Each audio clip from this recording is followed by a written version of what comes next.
নতুন কাপড় পরে মাকে পুষ্পাঞ্জলি দিচ্ছ।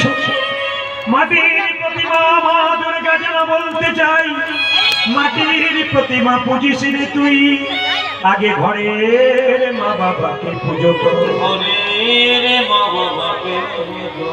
জীবন্ত দেব দেবী দুটো খাবার আশায় বসে আছে, ওদের আগে খাওয়া তারপর আমায় দিবি, ওদের না দিয়ে আমাকে দিলে আমি তো খাই না। আমি শুধু দেখি তোরা আমার জন্য কতখানি এনেছিস। মায়ের মতো আপন কেউ হয় না, কেউ হয় না। মা কেমন শুনলে চমকে যাবে, মা অঙ্ক জানে না, হিসাবে জানে না। ছেলে যদি বাইরে যায়, স্কুলে যাচ্ছে বাচ্চা ছেলে, মা পকেটে 20 টাকা দিলেই হবে, তবু মা ছেলের পকেটে 50 টাকা দেয়। ছেলে বলে, মা তুমি অঙ্ক বোঝো না, 20 টাকা দরকার, 50 দিলে কেন? মা বলে, রাস্তায় যদি দরকার হয় তাই তোকে 50 দিয়ে দিলাম। মা তো অঙ্ক বোঝে না, মা তো মিথ্যা কথা বলে। কি বলে? সবাই খেয়ে নেয়, সবাই পেট ভরে খেয়ে চলে যায়, কিন্তু মা খায় না। যদি মাকে জিজ্ঞেস করা হয় তুমি খেয়েছো, হাসি মুখে বলে আমি খেয়ে নিয়েছি। মা মিথ্যেবাদী, মা খায় না তবু বলে আমি খেয়ে নিয়েছি। সন্তানের পেট ভরলে মায়ের আনন্দ, মায়ের মতো আপন কেউ হয় না, মায়ের মতো আপন কেউ হয় না। ছেলে যদি একটা রুটি খেলে পেট ভরে যায়, মা তাকে 2-3টে জোর করে দেয়। ছেলে বলে, মা তুমি জোর করে রুটি দিচ্ছ কেন? মা তখন বলে, খোকা না খেলে শরীর হবে না, তুই খা বাবা, না খেলে তোর যে শরীর হবে। এরই নাম মা, যে কারো কথা ভাবে না, সন্তানের কথা ভাবে।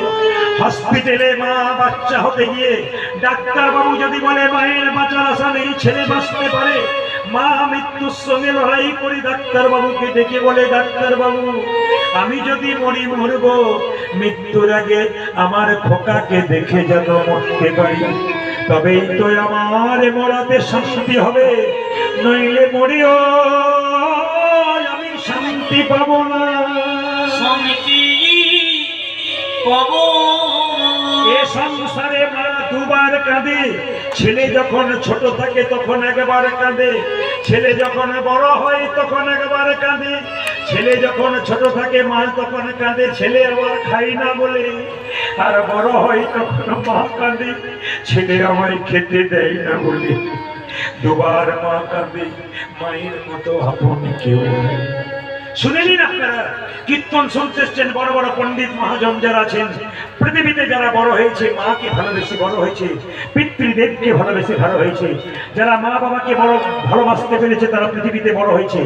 আইজাক নিউটনের চরিত্র পড়ুন, মা বাবাকে দেবতার আসনে বসিয়েছিলেন। আইনস্টাইনের চরিত্র পড়ুন, মা বাবাকে দেবতার আসনে বসিয়েছিলেন। অনুকূল ঠাকুরের চরিত্র পড়ুন, মা বাবাকে দেবতার আসনে বসিয়েছিলেন। বিদ্যাসাগরের চরিত্র পড়ুন, মা বাবাকে দেবতার আসনে বসিয়েছিলেন। রবীন্দ্রনাথের চরিত্র পড়ুন, মা বাবাকে দেবতার আসনে বসিয়েছিলেন।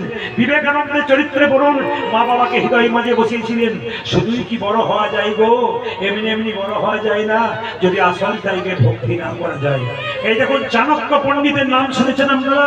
চাণক্য পণ্ডিতের সামনের দাঁত দুটো বড়, মায়েরা সামনের দাঁত দুটো বড়।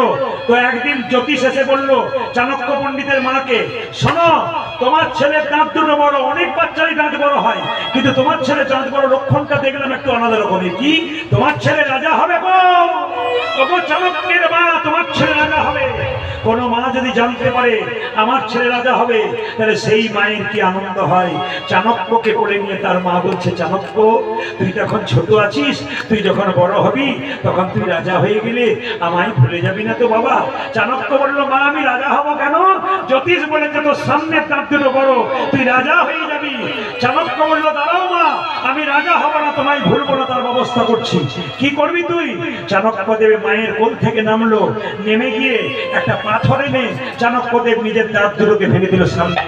মা বললো, এ কি রে, দাঁত দুটো ভেঙে দিলি, গড়গড় করে রক্ত পড়ছে, বোকা কোথাকার। মা, সামনের দাঁত দুটো যদি বড় থাকে আমি যদি রাজা হয়ে যাই তোমায় ভুলে যাব, দাঁত দুটো ভেঙে দিলাম, রাজা হব না, তোমায় কোনোদিন ভুলেও যাব না।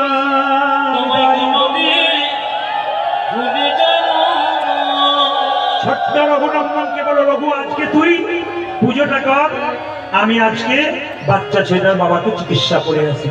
ছোট্ট রঘুনন্দন কি করছে লক্ষ্য করুন, তিনি গোপীনাথের পুজো করছে। আকাশ আকাশ দা, ছোট্ট রঘুনন্দন কি করছে সবাই লক্ষ্য করুন।